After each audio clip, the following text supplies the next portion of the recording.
ആരവങ്ങളിലേക്ക് പൊടുന്നനെ പൊട്ടി വീഴുകയും കളം വാഴുകയും ചെയ്യുന്ന അത്ഭുതങ്ങളാണ് പലപ്പോഴും കാൽപന്തു കളിയെ വിസ്മയഭരിതമാക്കുന്നത്. ജീവിതവും മരണവും മുഖാമുഖം നിൽക്കുന്ന ഒരു പെനാൽറ്റി ഷൂട്ടൌട്ടിനിടയിൽ ഗോൾബാറിന് കീഴിൽ അത്തരം വിസ്മയപ്പിറവികൾ ഉണ്ടാകും. അവിടെ അടക്കി പിടിച്ച ദീർഘനിശ്വാസങ്ങൾ അടുത്ത നിമിഷത്തിൽ കൊടുങ്കാറ്റിരമ്പമാവും. അത്ര നേരം ചടുല ചലനങ്ങൾ കൊണ്ട് ലോകത്തെയൊക്കെ ത്രസിപ്പിച്ചവർ ഒന്നടങ്കം ധ്യാനത്തിലമരും. മരണവരക്ക് മുന്നിൽ കാവൽ നിൽക്കുന്നവന്റെ ജീവിതത്തിലേക്കുള്ള കുതിപ്പിന് അവിടെ തുടക്കമാകും. അവിടേക്കാണ് ഡാമിയൻ എമിലിയാനോ മാർട്ടിനസ് റൊമേറോ എന്ന അർജന്റീനക്കാരൻ പൊട്ടി വീണത്. സെർജിയോ ഗോയ്ക്കോഷയുടെ പിന്മുറക്കാരനാണ് താനെന്ന മാർട്ടിനസിന്റെ ആത്മഗതത്തിന് മൂർച്ചയേറിയ മുഖങ്ങൾ പലതാണ്.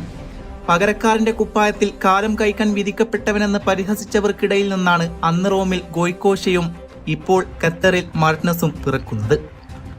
90-ലായിരുന്നു ഗോയ്ക്കോഷയുടെ വരവ്. നെരിപ്പുംപിതയെന്ന അതികായകൻ വലക്കാത്ത കാലം. സോവിയറ്റ് യൂണിയനുമായുള്ള മത്സരത്തിനിടെ പരിക്കേറ്റ് ചോര വാർന്ന് പുംപിത കളമൊഴിഞ്ഞപ്പോഴാണ് ഗോയ്ക്കോഷെ കളത്തിൽ പിറന്നത്. എതിരാളികളുടെ കത്രിക പൂട്ടിൽ കൂട്ടിലടക്കപ്പെട്ട മറഡോണ കാഴ്ചക്കാരനായ മത്സരങ്ങളിൽ സെർജിയോ വിസ്മയമായി. ബ്രസീലുമായുള്ള മത്സരത്തിലായിരുന്നു മറക്കാനാകാത്തത്. കാനറികളിൽ 10 പേരും ഗോൾദാഹവുമായി ഗോയ്ക്കോഷയുടെ വലക്ക് ചുറ്റും പറന്നു നടന്നു. എന്നാൽ തുണക്ക് ക്രോസ്ബാർ മാത്രമായിരുന്നു ഉണ്ടായിരുന്നത്.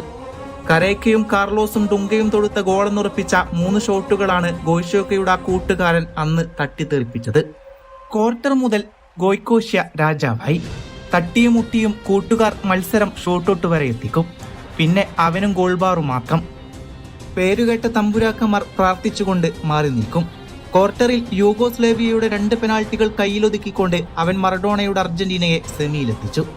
പെനാൽറ്റിയിലൂടെ വിധി നിശ്ചയിച്ച സെമിയിൽ ഇറ്റാലിയൻ കുന്തമുനകളായ റോബർട്ടോയും ആൾഡോ സെറീനയും അവന് മുന്നിൽ മുനയൊടിഞ്ഞു വീണു. എന്നിട്ടും ഫൈനലിൽ ലോത്തർ മാറ്റ്യൂസിന്റെ ജർമ്മനിയോട് അർജന്റീന വീണുപോയി. ജർമ്മൻ പ്രതിരോധ നിരയുടെ നായകനായിരുന്ന ആന്ദ്രേ ബ്രഹ്മ തൊടുത്ത ഷോട്ട് അതും ഒരു പെനാൽറ്റിയായിരുന്നു. ആ രാത്രി റോമാ നഗരവും ലോകവും വിതുമ്പിയത് തങ്ങളുടെ പ്രിയപ്പെട്ട മറഡോണയ്ക്ക് വേണ്ടിയായിരുന്നില്ല, അർജന്റീനയ്ക്ക് വേണ്ടി പോലുമായിരുന്നില്ല. എന്നാൽ ക്രോസ്ബാറിന് കീഴിൽ പിറന്നു വീണ ആ പുതിയ നക്ഷത്രത്തിന് വേണ്ടിയായിരുന്നു. റിസർവ് ബെഞ്ചിലായിരുന്നു മാർട്ടിനസും. സൗത്ത് ക്ലബ്ബ് ബാറ്റ് സിറ്റിയിൽ റിയാൻ ക്ലർക്കിന് പരിക്കേറ്റപ്പോൾ, ഓക്സ്ഫോർഡ് യുണൈറ്റഡിൽ വെയിൻ ബ്രൗണിന് കുഞ്ഞു പിറന്നപ്പോൾ, മോർക്കോംബയുടെ കോണോർ ജെയിംസ് ട്രിപ്പിൾ പുറത്തായപ്പോൾ, 2011 ജൂണിൽ നൈജീരിയക്കെതിരെ അർജന്റീനയുടെ കുപ്പായത്തിലിറങ്ങിയപ്പോഴും മാർട്ടിനസിന് 2ാം ഗോളിയുടെ വേഷമായിരുന്നു.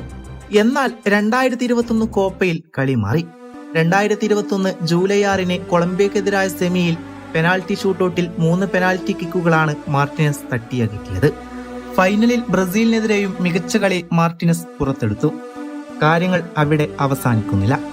2022 വേൾഡ് കപ്പ് വരുന്നു. വേൾഡ് കപ്പിൽ അർജന്റീന ചാമ്പ്യന്മാരായതിൽ ഏറ്റവും നിർണായക പങ്ക് വഹിച്ചൊരു താരമായിരുന്നു എമിലിയാനോ മാർട്ടിനസ്. കൂടുതലൊന്നും പറയേണ്ടതില്ല.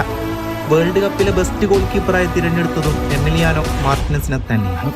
ഇല്ല, അയാളെക്കുറിച്ച് ആരും കവിതകളൊന്നും എഴുതിയില്ല. ആ 90 മിനിറ്റിനപ്പുറത്ത് ഒന്നോർത്തു നോക്കുക പോലുമില്ല.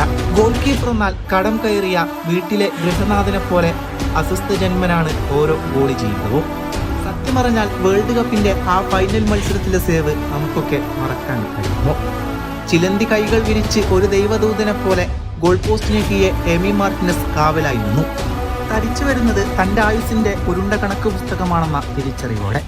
ആ ഫൈനൽ മത്സരത്തിന്റെ 119-ാം മിനിറ്റിൽ മത്സരത്തിന്റെ ഗതി മാറ്റിയേക്കാവുന്ന ഒരു ഷോട്ടായിരുന്നു അത്. ഒരു നിമിഷം കൗലോ മുവാനി പോലും അത് ഗോളാണെന്ന് ഉറപ്പിച്ചതായിരുന്നു.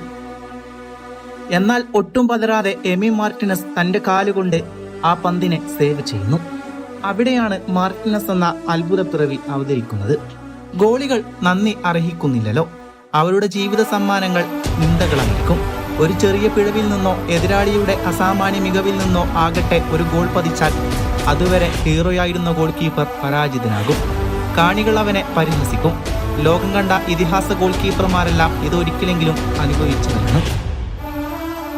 കഴിക്കാൻ ഭക്ഷണമില്ലാതിരുന്ന തന്റെ ജീവിതാവസ്ഥയോട് പൊരുതാൻ കാൽപന്തിനെ സ്നേഹിച്ചുകൊണ്ട് ഇംഗ്ലണ്ടിലേക്ക് വണ്ടി കയറിയവൻ. ആർസണിൽ 2ാം ഗോൾ കീപ്പറായി വർഷങ്ങളോളം തഴയപ്പെട്ടവൻ. അവസാനം വിധി അയാൾക്ക് മുന്നിൽ അവസരം തുറന്നുകൊടുത്തു. വലക്ക് മുന്നിൽ ആത്മവിശ്വാസത്തോടെ കൈകൾ വിരിച്ചു നിന്നവൻ പിന്നീട് പ്രീമിയർ ലീഗ് സീസണിൽ തന്നെ ഏറ്റവും കൂടുതൽ സേവുകൾ നടത്തിയവനായി മാറിയത് ചരിത്രമാണ്. ശേഷം സ്വന്തം രാജ്യത്തിന്റെ വല കാക്കാനുള്ള ഉത്തരവാദിത്യം അയാളെ തേടിയിരുന്നു. പിന്നീട് നടന്നത് ചരിത്രമാണ്. കോപ്പയും ഫൈനലിസിമയും ഇന്ന് ലോകകപ്പും അർജന്റീന മുത്തമിടുമ്പോൾ അയാളെ ദൈവമയച്ച കാവൽ മാലാഖയെന്ന് വിളിക്കാനാണ് എനിക്ക് കൂടുതൽ ഇഷ്ടം. ടീമിനൊരു പ്രതിസന്ധി നേരിടുമ്പോൾ നെഞ്ചും വിരിച്ച് വലക്ക് മുന്നിൽ ഭേദിക്കാനാകാത്ത വിധം ഉരുക്കുകോട്ട കെട്ടുമായിരുന്നു അയാൾ. മുമ്പ് വന്നുപോയ ഗോൾ കീപ്പർമാർ നിരാശപ്പെടുത്തിയെടുത്ത് എമിയല്ല ഗോളി ആ ബോൾ തടുത്തു കളയുമെന്ന ആത്മവിശ്വാസത്തിലേക്ക് ഓരോ അർജന്റീന ആരാധകരെയും എത്തിച്ചിരിക്കുകയാണ് അയാൾ. പ്രഭയുള്ള സൂര്യനെ എല്ലാ കാലത്തും തടഞ്ഞു നിർത്താൻ ആർക്കും സാധ്യമല്ലെന്ന് തെളിയിച്ച കഠിനാധ്വാനത്തിന്റെ പ്രതീകമാണ് എമിലിയാനോ മാർട്ടിനസ്. ഗോൾ വലക്ക് മുന്നിൽ വൻമതിൽ തീർത്ത വിശ്വസ്തനായ കാവൽക്കാരൻ, അതെ, എമിലിയാനോ മാർട്ടിനസ്.